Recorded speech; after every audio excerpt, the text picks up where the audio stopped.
जय जय सिया राम।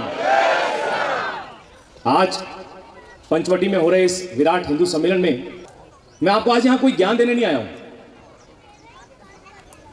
मैं आपको आज यहां आपकी विरासत का आईना दिखाने आया हूं कि हम किस विरासत से आते हैं, क्या हमारा अस्तित्व है, क्या हमारी संस्कृति है।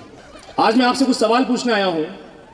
हो सकता है कुछ, क्योंकि मैं आपको कुछ अच्छा लगाने के लिए नहीं आया, हो सकता है कुछ बात, कुछ शब्द मेरे अच्छे ना भी लगे, मेरा संदेश आप तक पहुंच सके, वो मेरा उद्देश्य है। आदरणीय भाई साहब ने कहा कि हम कभी विश्व में सबसे नंबर 1 थे और आज हम विश्व में किस नंबर पे आ गए? अगर आपने ध्यान से सुना हो तो नंबर 3 पे आ गए हैं। भाई साहब, आपकी बात का जवाब देता हूं। मैं ये कहूंगा कि वाकई में हम क्यों नंबर 1 थे और क्यों नंबर 3 पे आ गए। भारत आज विश्व में नमक पैदा करने में तीसरे स्थान पर है, लेकिन नमक हराम पैदा करने में आज भी भारत 1 नंबर स्थान पे ही है। मैं उनकी बात कर रहा हूं जिन्होंने डर करके अपनी सनातन परंपरा को बदल दिया। आज मैं आपको यहां पर यह बताने आया हूं कि हम उस संस्कृति की संतान हैं जिस संस्कृति ने विश्व को तब दर्शन दिया जब लोग समाज में रहना तक नहीं जानते थे। आज भाई साहब ने कहा हिंदू सम्मेलन क्यों किए जा रहे हैं, क्योंकि मैं अभी 1-2 हिंदू सम्मेलनों में गया। वहां जब मेरी बातचीत हुई, भाई साहब कितनी संख्या होगी? लगभग भाई साहब 4000-5000 लोग होंगे। हर जगह की यही स्थिति थी कि 4000-5000 लोग होंगे, लेकिन अतिथियों के आने तक संख्या 1000 से भी ऊपर नहीं बढ़ी। लेकिन जब भोजन का समय आया, आप समझ सकते हैं मैं क्या कहना चाह रहा हूं। ये सोचने का विषय है, ये विचार करने का विषय है, ये मंथन का विषय है। हिंदुत्व कोई कट्टरता का भाव नहीं है, कोई कट्टरता नहीं है। हिंदुत्व तो वो विराट हृदय है जिसने विश्व को अपना पूरा परिवार माना है, जिसने वसुधैव कुटुंबकम का नारा दिया। लेकिन आज हम कहां खड़े हैं? हमारी रगों में वो रक्त दौड़ रहा है। हम उस सभ्यता के वंशज हैं जिन्होंने तलवार की नोक पर भी अध्यात्म को और अपने अस्तित्व को झुकने नहीं दिया। गर्दन कटा ली लेकिन शीश को झुकने नहीं दिया। इसलिए कभी किसी कवि ने कहा था कि कुछ बात है कि हस्ती मिटती नहीं हमारी, कुछ बात है कि हस्ती मिटती नहीं हमारी, सदियों रहा है दुश्मन दौरे जमा हमारा। लेकिन आज क्या हो रहा है? बात वही आ रही है, आज हम सोए पड़े हैं। थोड़ा बुरा लग सकता है, मैं फिर बोल रहा हूं आपको। एक वीडियो देखा मैंने, एक रील आई थी मेरे पास में, उसमें दिखाया कि 2 लोग सो रहे थे कंबल तान करके। एक व्यक्ति आया, कोई विधर्मी रहा होगा, आया, उसने आकर के एक व्यक्ति को चाकू मार दिया। दूसरे व्यक्ति ने, जो दूसरा व्यक्ति सोया पड़ा था, उसने कंबल से झांक के देखा, वापस मुंह ढक लिया। एक चौथा व्यक्ति आया, उसने आकर के पूछा कि भैया ये चाकू मार गया, आपने कुछ किया नहीं, आप कौन हो? ये कौन था? बोले जो ये मर गया ये हिंदू था। और आप कौन हो? बोले मैं भी हिंदू हूं। तो फिर आपने कुछ बचाया क्यों नहीं इसको जो मारने आया? तो बोले मैं सो रहा था। हिंदू सोया पड़ा है। ये समय जो है भाई साहब, आप हमेशा ध्यान रखना, हिंदुत्व का, मैं अपनी बात का अगर एक मूल निकाल के आऊं, हिंदुत्व के बंटने का सबसे बड़ा कारण अगर कुछ है तो वो है जातिवाद, वो है भेदभाव, वो है ऊंच नीच। जब तक हम अपने समाज के वंचित लोगों का हाथ पकड़ करके उनके साथ खड़े नहीं रहेंगे, तब तक ये विघटन होता रहेगा। क्योंकि समस्या में तो कोई ना कोई आता है। हमने पिछले हिंदू सम्मेलन एक मंचन किया था बच्चों ने मिलकर के। एक गरीब हिंदू पहुंचता है, सन्नाटे हिंदू के पास जाकर के मदद मांगता है, लेकिन वो उसकी मदद नहीं करता, टाल देता है। कल आना, परसों आना, नौकरी छूट गई, नौकरी लगवा दो, नहीं लगवाते, टालते रहते हैं। और उसको कोई ना कोई मिशनरीज या कोई अन्य समाज के अन्य धर्म के लोग देखते हैं और आकर के उनको प्रलोभन देते हैं, हम तुम्हारी नौकरी लगवाएंगे, हम तुम्हारा इलाज करवाएंगे, हम तुमको पैसा देंगे, हम तुमको कपड़े देंगे, भोजन देंगे, राशन देंगे, बस तुम हमारा धर्म ग्रहण कर लो। और वो लालच में आके धर्म ग्रहण कर लेते हैं। क्यों हुआ ऐसा?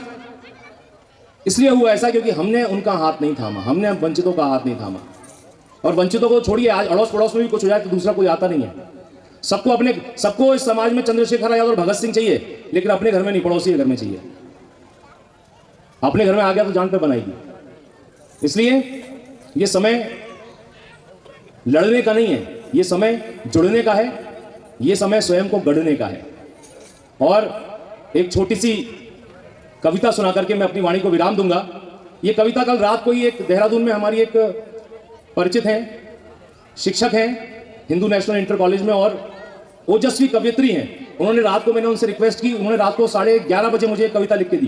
क्योंकि रात को लिखी है, मुझे याद नहीं है, इसलिए मैं थोड़ा देख के पढ़ूंगा उसको और मैं अपनी वाणी को इसके बाद विराम दूंगा। तो आज के हिंदुत्व की जो स्थिति है उसको देखते हुए उन्होंने वो कविता लिखी है। और मैं चाहूंगा यदि आप तक वो पंक्तियां पहुंचे, आप तक वो भाव पहुंचे, तो मुझे आपकी करतल ध्वनि से पता चलेगा। जिस माटी ने वेद रचे, जिस माटी ने वेद रचे, जिस धरा ने गीता गाई है, क्यों हाल हो गया ये ऐसा, क्यों निज संस्कृति लजाई है। कण कण में बलिदान लिखा है, कण कण में इतिहास छुपा, प्रश्न पूछती धरती माता, फिर क्यों ऐसा हाल हुआ। बहुत हुआ अब सहना रोना, अब मौन साधना पाप हुआ, जिस धर्म ने जग को मूल दिया, क्यों आज वही संताप हुआ। ये मंदिर केवल पाषाण नहीं, ये स्वाभिमान के दर्पण है। ये मंदिर केवल पाषाण नहीं, ये स्वाभिमान के दर्पण है। ये तिलक मात्र एक चिन्ह नहीं, ये तप है, त्याग समर्पण है। उठो उठो, ये काल परीक्षा का इतिहास तुम्हें ललकार रहा। उठो, ये काल परीक्षा का इतिहास तुम्हें ललकार रहा। क्या केवल दीप जलाओगे जब धर्म स्वयं अंगार रहा। स्मरण करो सुरुधिर रक्त को, स्मरण करो सुरुधिर रक्त को, जो केवल ग्रंथों में नहीं बहा, अपितु रणभूमि में शीश कटा, जिसने हंसते इतिहास गढ़ा। जब वनवासी बन धनुष उठाकर मर्यादा बन राम खड़े, जब रण की नीति बोल उठी और कृष्ण स्वयं संग्राम लड़े। और राख नहीं ज्वाला हैं हम मौन नहीं हुंकार हैं, रग रग में बहता शौर्य हमारा, हम हिंदू हैं, हम संस्कार हैं। उठो उठो, जागो, स्मरण करो किस किसने शीश चढ़ाया था। उठो जागो, स्मरण करो किस किसने शीश चढ़ाया था। धर्म रहे संस्कृति बचे, इस हेतु रक्त बहाया था। और ना जागे तो स्मृतियां रोएंगी, और ना जागे तो स्मृतियां रोएंगी, मंदिर का शिखर भी पूछेगा। अब ना जागे तो स्मृतियां रोएंगी, मंदिर का शिखर भी पूछेगा। उस वक्त की राह तकोगे क्या जब फिर से हमें कोई लूटेगा। और दीप जलाकर क्या ही करोगे, दीप जला के क्या ही करोगे, जब धर्म ही अपना खो दोगे। समय रहते ही जग न सके तो अस्तित्व गवा के रो दोगे। इसलिए अब दीप नहीं हम अग्नि बने, अब दीप नहीं हम अग्नि बने, धर्म रक्षा हित जमदग्नि बने। अब दीप नहीं हम अग्नि बने, धर्म रक्षा हित जमदग्नि बने। आओ केवल ना सहन करें, आओ केवल ना सहन करें, इस कर्तव्य को हम अब वहन करें, इस कर्तव्य को हम अब वहन करें, इस कर्तव्य को हम अब वहन करें। साथियों, आज एक दूसरे की आंखों में आंखें डाल करके बोलने का समय है कि हम तुम्हारे साथ हैं। अपने साथी को बोलने का समय है। अपने पड़ोसी का हाथ पकड़िए, जो आपके पड़ोस में बैठा उसका हाथ ऐसे पकड़िए जरा, 1 सेकंड के लिए, 1 मिनट के लिए पकड़िए।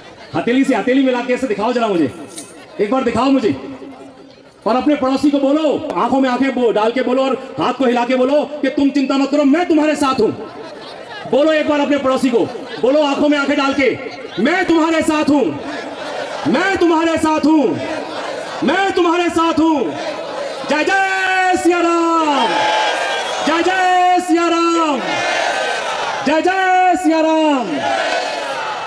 धन्यवाद। और इतनी सुंदर जो हमारे भाई बैठे थे, भाई साहब ने भी इतना सुंदर वर्णन दिया। और हर एक को बोलना पड़ रहा था कि भाई साहब हाथ तालियां बजाकर, तालियां मतलब बोल बोल के हमको बोलना पड़ रहा था कि तालियां बजाओ, तालियां बजाओ, तालियां बजाओ। तो कम से कम जो है हम हिंदू हैं और कहते हैं कि तालियां बजाने से 56 तरह की बीमारियां दूर होती हैं। मैं उनके लिए जाते जाते 2 लाइन बोलना चाह रहा हूं कि तेरे भजनों को ना गा सके, ऐसी वाणी का क्या फायदा। मेरा संदेश आप तक पहुंच जाए तो मुझे पता चलना चाहिए कि तेरे भजनों को ना गा सके,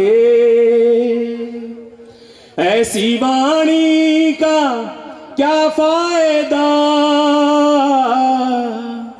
और तालियां जो बजा ना सके, ऐसे हाथों का क्या फायदा। श्याम सुमिरन में हो, श्याम सुमिरन में, श्याम सुमिरन में ताकत बड़ी। श्याम जप ले घड़ी 2 घड़ी हो, बंदे तू छोड़ दे हड़बड़ी। एक बार मेरे साथ, श्याम। धन्यवाद। जय सिया राम। भारत माता की।